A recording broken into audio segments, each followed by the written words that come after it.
Hello friends, नमस्कार। जीरा की उन्नत सफल वैज्ञानिक खेती में आपका मोस्ट वेलकम है।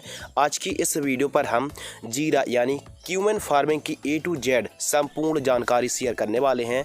जैसे उन्नत किस्में, टेम्परेचर और क्लाइमेट्स कंडीशन के साथ साथ हम बात करेंगे बुआई करते समय महत्वपूर्ण खाद और आने वाली प्रत्येक समस्या का समाधान और साथ ही उपचार इस वीडियो के माध्यम से मिलने वाला है। प्रति एकड़ कितना सीड्स की रिक्वायरमेंट होती है, खेत की तैयारी किस प्रकार करना है, अनुकूल सूटेबल सॉइल मिट्टी कैसी होनी चाहिए, लागत के बारे में बात करेंगे, लाभ के बारे में बात करेंगे और साथ ही बात करेंगे कितना बेनिफिट आप निकाल सकते हैं 1 एकड़ से। और साथ ही आने वाली हर एक समस्या जैसे कीट आते हैं, फंगस आते हैं, तो उनका हम मैनेजमेंट भी बताने वाले हैं और स्प्रे शेड्यूल बताने वाले हैं, साथ ही खाद का शेड्यूल बताने वाले हैं और सिंचाई की ज़रूरत एवं लाइफ साइकिल, क्योंकि जीरा की फसल हर एक किसान भाई जानना चाहता है कि कितने दिन पर यह फसल तैयार हो जाती है, लाइफ साइकिल कितनी है और जीरा की फसल पर कीट फंगस का अटैक और उनके रोकथाम के साथ साथ खरपतवार की रोकथाम और अनुकूल और सूटेबल टाइम कौन सा है। तो इन सभी की जानकारी के लिए वीडियो को बिना स्किप किए वीडियो को अंत तक जरूर देखें। नमस्कार दोस्तों, आप देख रहे हैं एडवांस एग्रीकल्चर यूट्यूब चैनल।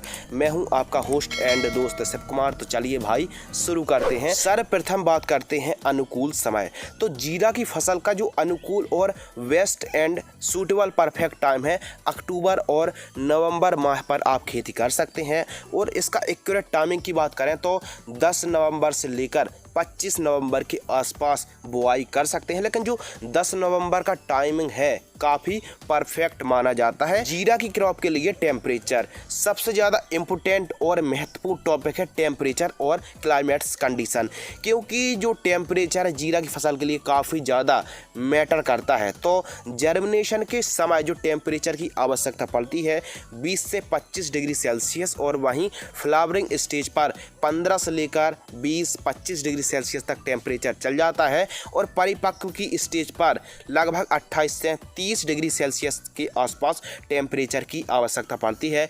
यानी एवरेज देखा जाए तो 15 डिग्री सेल्सियस से लेकर 30 डिग्री सेल्सियस तक के टेम्परेचर की आवश्यकता पड़ती है क्यूमेन फार्मिंग के लिए। एक और इम्पोर्टेंट और महत्वपूर्ण जानकारी, यदि आप जीरा की खेती कर रहे हैं तो उन स्थानों पर ना करें, उन क्षेत्रों पर ना करें जहां पर टेम्परेचर 10 डिग्री सेल्सियस से कम और 35 डिग्री सेल्सियस से अधिक का टेम्परेचर होता है, तो वहां पर आप जीरा की खेती ना करें। जीरा की क्रॉप के लिए मिट्टी यानी सॉइल, तो जो जीरा की क्रॉप है इसके लिए जो सॉइल की आवश्यकता पड़ती है, काली मिट्टी, काली दोमट, रेड सॉइल पर भी आप खेती कर सकते हैं। और चिकनी दोमट के साथ साथ भारी भूमि पर मृदा की पीएच वैल्यू की बात करें तो 5.5 से 7.5 के आसपास एवं उत्तम जल निकास का प्रबंध होना चाहिए। वाटर होल्डिंग कैपेसिटी अच्छी हो, यानी जल धारण की क्षमता अच्छी होनी चाहिए। साथ ही उपयुक्त जीवाश्म पदार्थ वाली भूमि पर जीरा की खेती सफलतापूर्वक कर सकते हैं। जीरा की क्रॉप के लिए खेत की तैयारी, तो सर्वप्रथम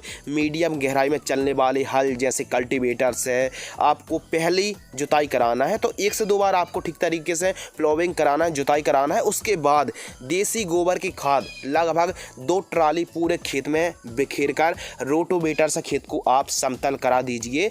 और बुआई के समय जो आप खेत की तैयारी कर रहे हैं तो उस समय बेसल डोज के रूप में जो खाद आपको लेनी है 50 किलोग्राम NPK 12-32-16 1 एकड़ पर पूरे खेत में बिखेर कर रोटोवेटर से खेत को समतल करा दीजिए। अगले टॉपिक के बारे में बात करते हैं क्यूमेन की इम्प्रूव हाइब्रिड वैरायटी। तो जो उन्नत किस्में हैं GC4, अवनी की 121, दिनकर की पोखराज, वेस्टर्न की C45 और GC2 को आप लगा सकते हैं। और साथ ही राजस्थान के लिए आप RZ19 जो कि जुवानेर यूनिवर्सिटी से विकसित है, वहीं RZ209 जो कि जोधपुर यूनिवर्सिटी से विकसित है और वहीं RS1 दुर्गापुर यूनिवर्सिटी से विकसित इन वैरायटी को आप लगा सकते हैं। काफ़ी अच्छा उपज है, उत्पादन है और काफ़ी आप अच्छा उपज उत्पादन इन वैरायटी से निकाल सकते हैं। अगले टॉपिक के ऊपर बात करते हैं प्रति एकड़ सीड्स की रिक्वायरमेंट। यदि आप 1 एकड़ पर जीरा की बुआई कर रहे हैं तो आपको 4 किलोग्राम से लेकर लेकर 5 किलोग्राम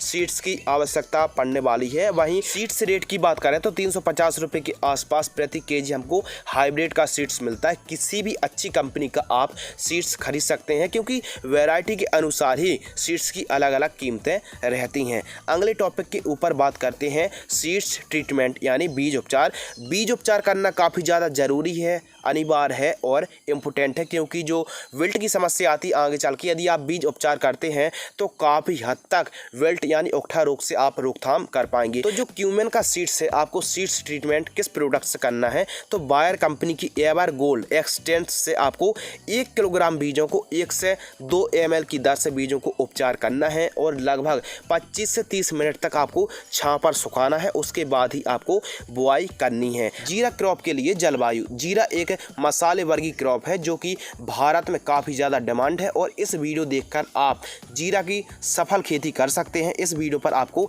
A to Z संपूर्ण जानकारी प्राप्त होगी। यदि आपने इस वीडियो को अभी तक लाइक नहीं किया है तो वीडियो को लाइक जरूर कर दीजिए। जीरा एक रबी मौसम की फसल है जिसमें शुष्क और ड्राई कूल जलवायु की आवश्यकता पड़ती है।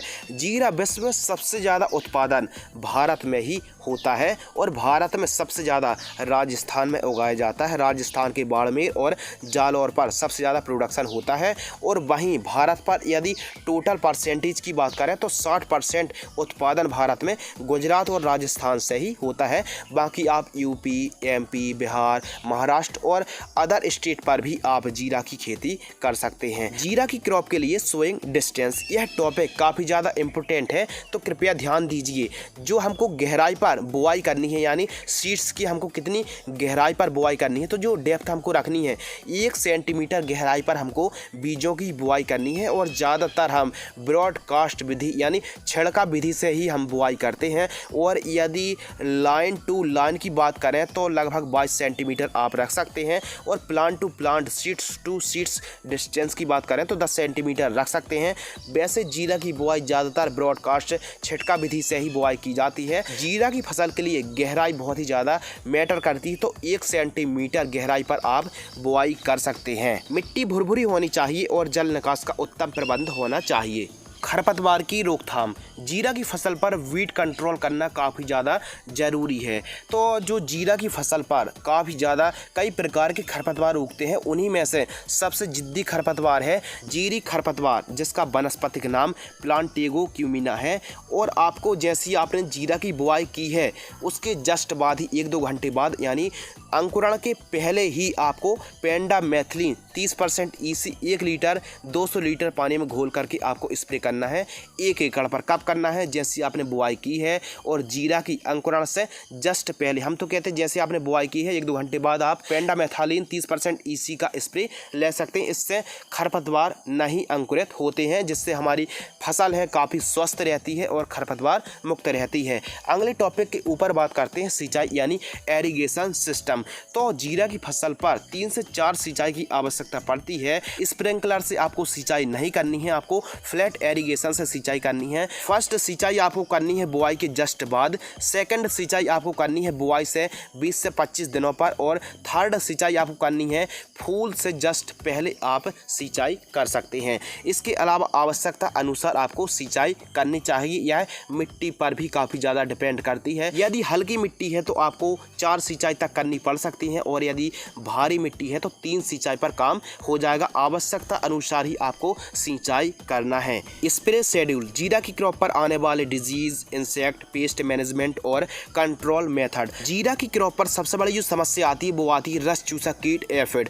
एफिड जिसे हम मोइला के नाम से भी जानते हैं, चैंपा, माहू के नाम से भी जानते हैं। कहीं कहीं पर छोटी हरी इल्ली का प्रकोप भी प्रारंभिक चरणों पर हो जाता है। साथ ही कुछ रोग, कुछ बीमारी भी आती हैं, जैसे विल्ट आता है जिसे हम ओकठा रोग के नाम से जानते हैं, क्यूमेन विलाइट आता है और पाउडरी मिल्ड्यूड आता है। तो उनकी रोकथाम करने के लिए और हमारी जीरा की फसल प्रॉपर बढ़वार ले, साथ ही क्वालिटी भी अच्छी निकले, उपज भी उत्पादन अच्छा निकले और सभी प्रकार की बीमारियों को कंट्रोल करने के लिए स्प्रे शेड्यूल। जीरा की फसल पर फर्स्ट स्प्रे। जब हमारी जीरा की फसल बुआई से 18 से 20 दिन की होती है तो मोनोक्रोटोफॉस 36% SL कीटनाशक 25 ml लेना है और साफ फंगिसाइड 30 ग्राम लेना है। इन दोनों को मिक्स करके 15 लीटर पानी में घोल करके छिड़काव कर देना है। शुरुआती दिनों पर हरी इल्ली का भी प्रकोप हो होता है जो काफ़ी ज़्यादा नुकसान पहुंचाती है। सेकंड स्प्रे, तो जब हमारी जीरा की फसल 25 से 30 दिन की होती है तो रोको फंगिसाइड 40 ग्राम लेना है और इमिडाक्लोप्रिड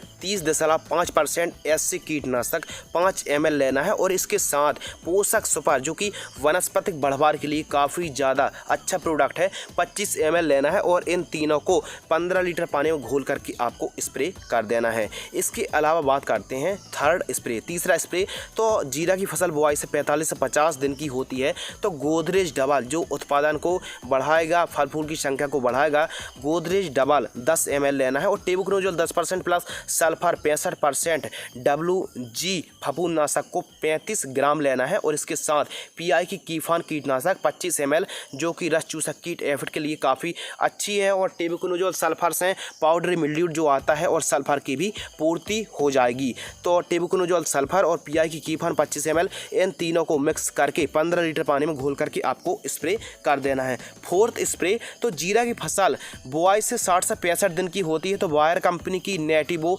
10 ग्राम लेना है और इसके साथ घरडा कंपनी की पुलिस जिसमें फिप्रोनिल प्लस इमिडाक्लोप्रिड का कॉम्बिनेशन है 8 ग्राम लेना है। इन दोनों को मिक्स करके 15 लीटर पानी में घोल करके आपको स्प्रे कर देना है। जीरा क्रॉप के लिए फर्टिलाइजर शेड्यूल, तो जीरा की जो क्रॉप है इस पर सबसे ज़्यादा जो न्यूट्रिएंट की आवश्यकता पड़ती है नाइट्रोजन, फास्फोरस, पोटास, सल्फर और कैल्शियम जैसे पोषक तत्वों की काफ़ी ज़्यादा जरूरत पड़ती है और स्पेशल नाइट्रोजन, फास्फोरस और सल्फर इन 3 पोषक तत्वों की कुछ ज़्यादा ही ज़रूरत पड़ती है। तो वैसे हमने जब बुआई कर रहे थे उसी समय हमने NPK 12-32-16 का प्रयोग किया है जिसमें नाइट्रोजन, फास्फोरस और पोटास की पूर्ति हो चुकी है।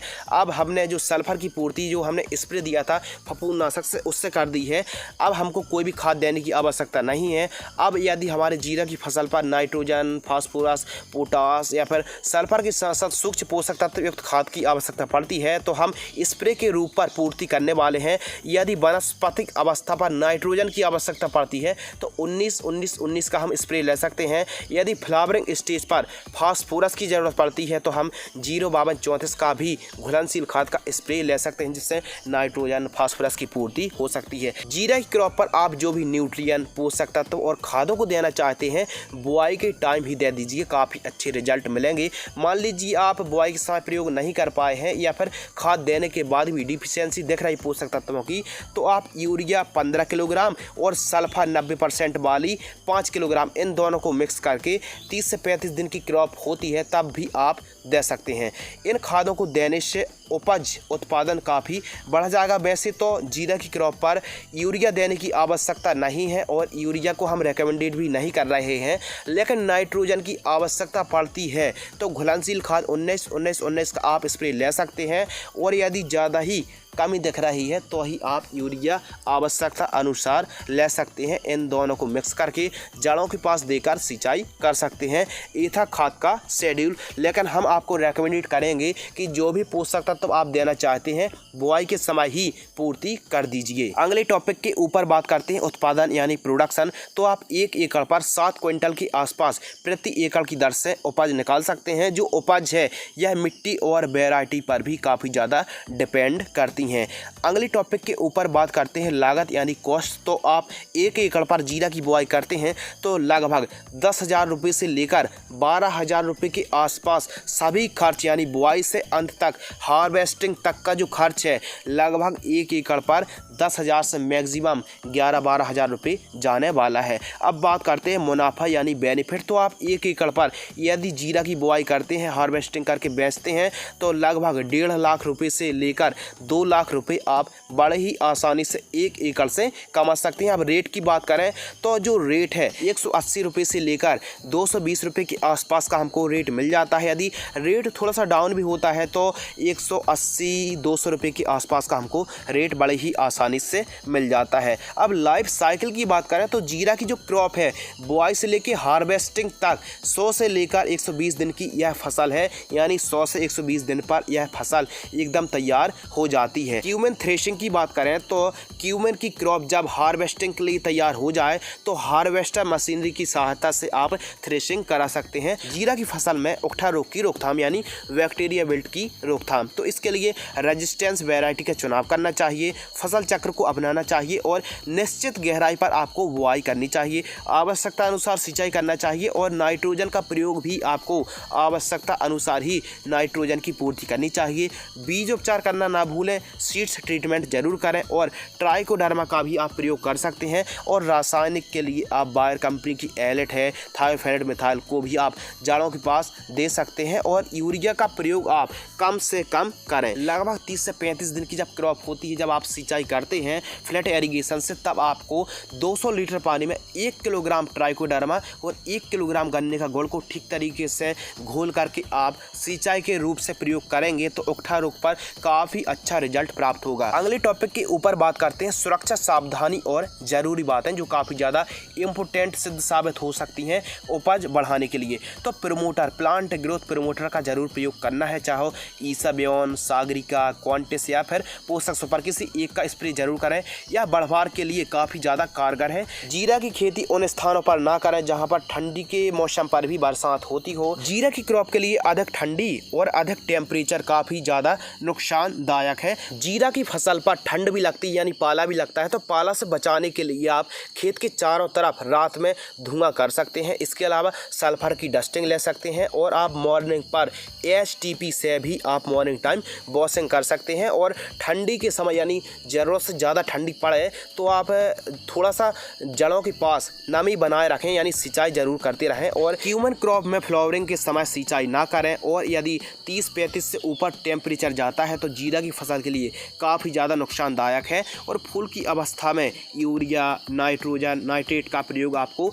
नहीं करना है। और फ्लावरिंग स्टेज पर हैवी कीटनाशक का आपको प्रयोग नहीं करना है। जीरा क्रॉप पर मोयला माहू यानी एफिड रस चूसक कीट का प्रकोप है तो आपको आवश्यकता अनुसार समय समय पर देखरेख करना, स्प्रे लेना बहुत ही ज़रूरी है। तो फ्रेंड्स, आज की इस वीडियो पर हमने क्यूमन फार्मिंग यानी जीरा की उन्नत सफल वैज्ञानिक खेती की A to Z संपूर्ण बुआई से लेकर हार्वेस्टिंग तक की संपूर्ण जानकारी शेयर की। यदि आपको यह वीडियो पसंद आती है तो वीडियो को आप लाइक कर सकते हैं। यदि आप यही जानकारी लिखित रूप पर PDF के रूप पर जानकारी चाहते हैं तो आप हमारी वेबसाइट advancedagriculture.in पर भी विजिट कर सकते हैं। आपको लिंक डिस्क्रिप्शन में मिल जाएगी। अधिक जानकारी के लिए आप हमारे फेसबुक पेज को लाइक कर सकते हैं।